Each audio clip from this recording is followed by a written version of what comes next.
Hey, welcome back to season 2 of Fly on the Wall. We are your hosts. I am Dr. Jonathan Matthias Lassiter. And I am Marquita Moulton. So, who the hell are we? I'm a master's level therapist with a degree in clinical mental health. I am a business owner, Black business, and I am kind of like a brouhaha, light worker, energy worker, all that good stuff. Okay, hashtag support Black businesses, hashtag support Black business women. All right. Yay. Right, and I am a licensed clinical psychologist, okay? Can help you get your life together.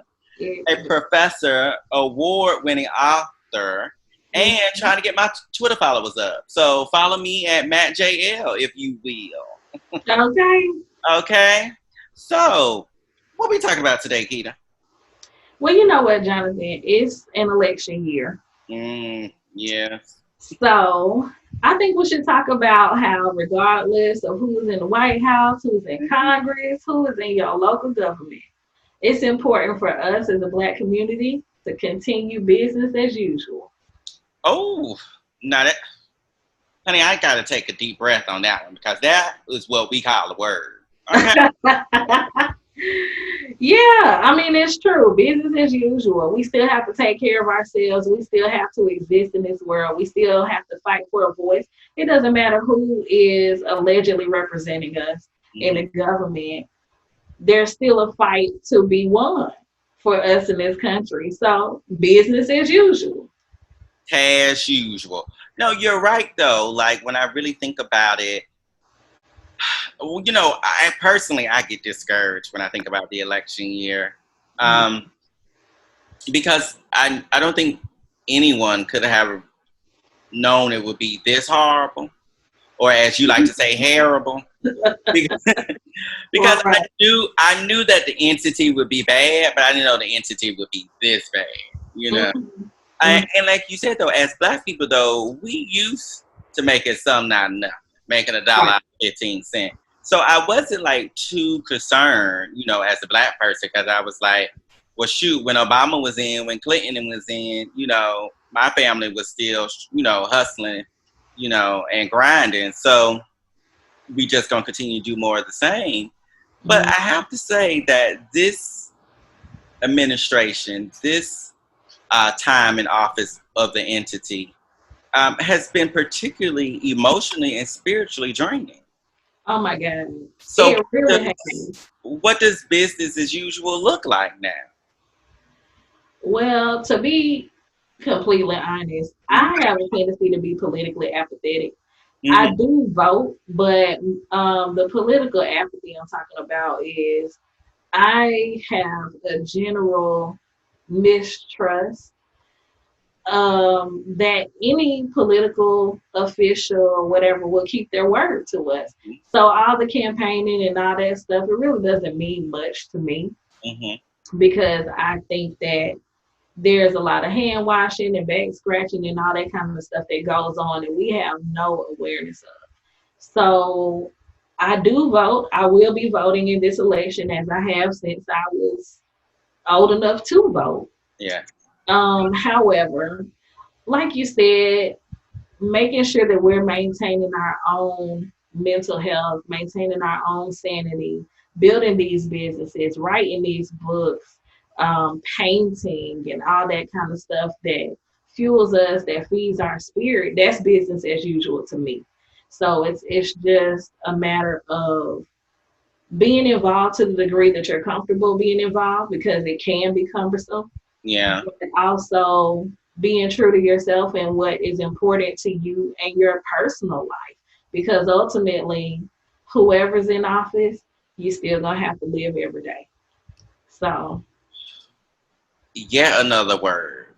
Whoever is in office, you're still gonna have to live every day. right.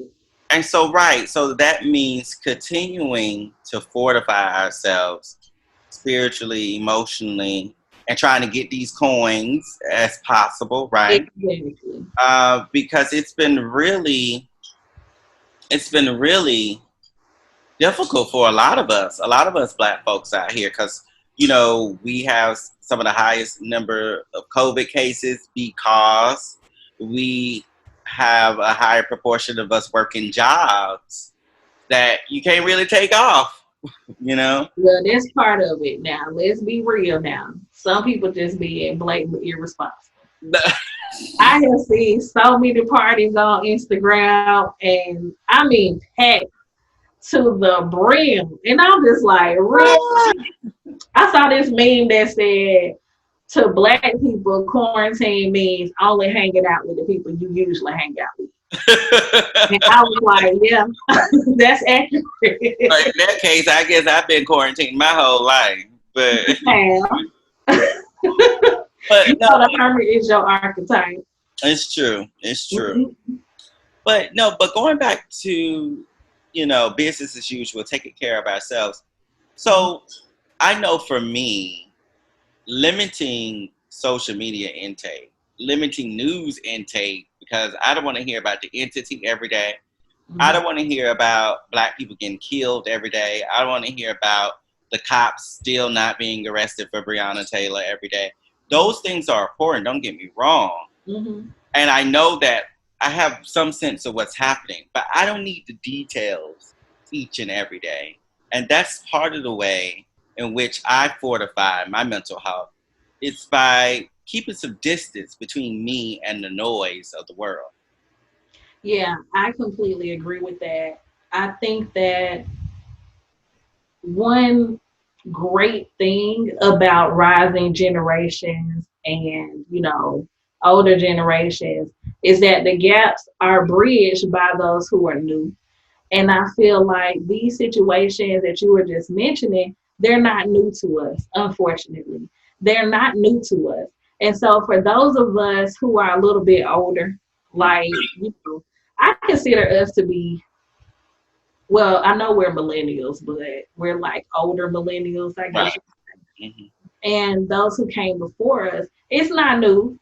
But fortunately, we have the young ones who want to do the groundwork, who want to go out and put their fists in the air and do all that good stuff. And that's wonderful. So for them to stay alert and to watch the news and all that stuff that fuels their inner fire, that's beneficial.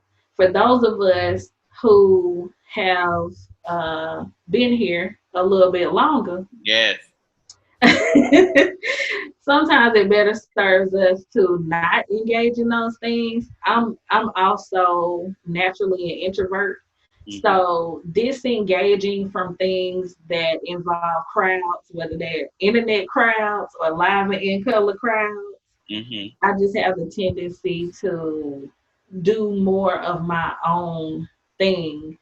And in addition to everything you said, because I do that stuff too, I also like to see where I can identify an opportunity in what seems to be tragic or whatever.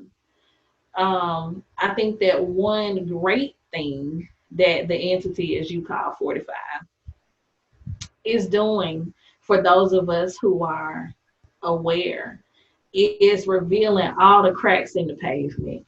Oh, yeah. And I think that that is a very important thing, because if you don't know what's broken, you don't know how to fix anything. So the fact that he is acting a fool and showing every crack in the governmental pavement, more power to him. I think that that's good. Right. So, but even as you said, though, for a lot of us, we already knew about them cracks. But I would say, right, we was already stepping over. Okay. Right. But for a lot of folks, you're right, though. He's placing those cracks in stark relief, right? Mm-hmm. Like, it's harder for folks to deny that we need to get these streets fixed. Right? Exactly. So there is an opportunity or a blessing, if you will, in the sense that it's made the process of educating ourselves as a society, like more pertinent or more, what's the word I'm looking for? like urgent. Yeah. Right. Yeah. So I agree. I've noticed that too. And that is a blessing because Mm-hmm. maybe as a society, you know, because as Black people, we don't just live in this country by ourselves. We don't just live on this planet by ourselves. So even as much as we know, and Mm-hmm. even as much as we can move past the cracks, if the cracks continue to get bigger, it becomes harder and harder for us to move Exactly. past them. So they do need to be addressed, Exactly. right? And we can't address them by ourselves. So that is a place of opportunity that has come out of this Yeah. craziness. Yeah, yeah. So you know, I think that as we move forward, these are things that we can keep in mind and that we can continue to remind folks about. So we have a new section here at Fly on the Wall, and this is where we're going to give you some recommendations. So today we have Cannon Fire. Pew, pew, pew, pew, pew. Yeah. So Cannon Fire is about us sharing with you the books in our canon. So for folks that Exactly. don't know, canon is basically a list, a set of books or music or anything for that matter, though that is kind of like a set standard. Mm-hmm. And there's the European literary canon that we all learned when we were in In school, high school. with the Crucible and Great Gatsby and all them girls, you Yeah. know. But then we can create our own canon. I definitely have my canon with Baldwin and Lord and Yeah. Miss Morrison, Yeah. Alice Walker, all of those. So we're going to be sharing our canon with you here at Fly on the Wall. So today for Cannon Fire, pew, pew, pew, pew. You so silly. That's our special effects. Right. I have this book that I'm reading, The Psychology of Blacks, Centering Our Perspectives in the African Consciousness. This is by Parham, Ajamu, and White.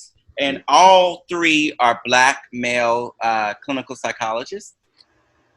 And this is a book that I actually come back to time and time again. Mm-hmm. So this book is really an introduction to the field of Black psychology grounded in Afrocentric principles and values.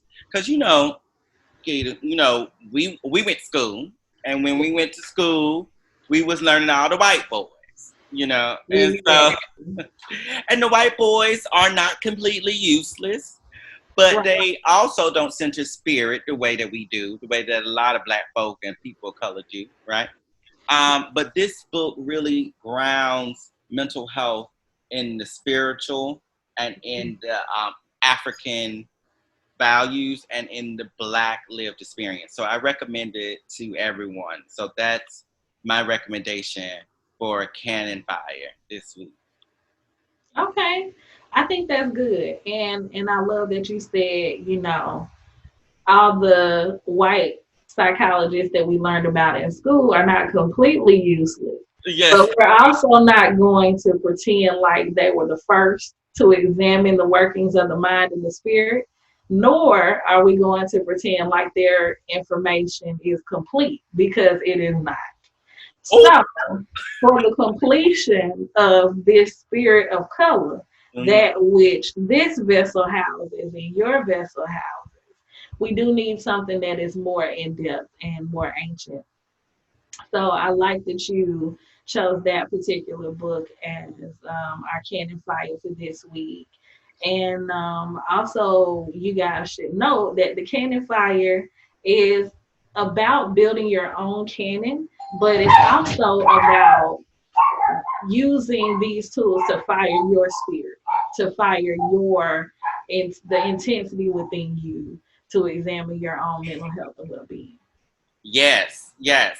So we encourage you to build your own libraries, and maybe some of our Cannon Fire selections can be a part of that. Right. So we also want to leave you with some resources. So Keita, what are some resources you have for the people today? There are several resources, especially here in Atlanta, which is like a black mecca in a lot of ways.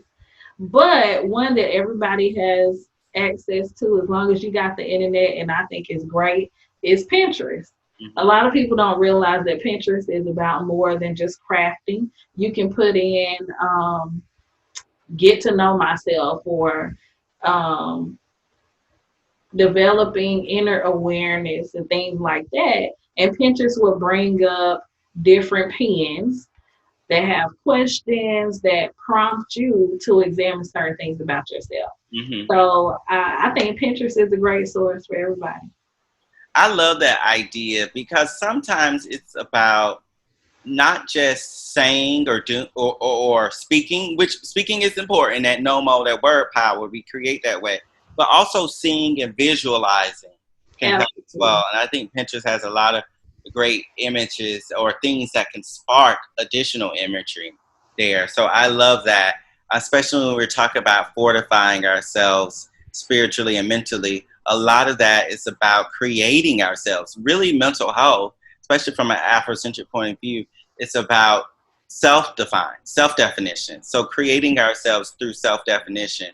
And the more we can visualize, speak those things into our lives, the better. So I love that Pinterest suggestion. Yeah.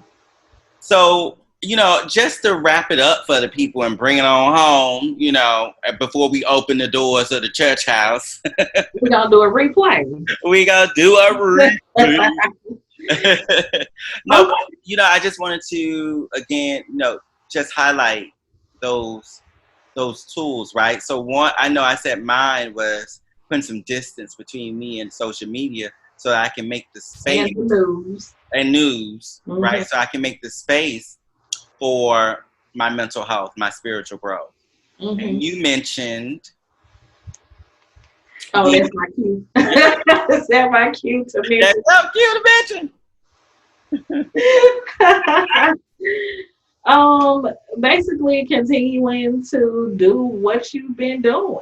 Right. Recognizing what is appropriate for you, what's healthy for you, which requires you to be aware of your own needs and continuing to do that. So if you're building a business, keep building your business. Keep on keeping on. You started working out during this quarantine to get rid of quarantine 15, keep working out. Whatever it is.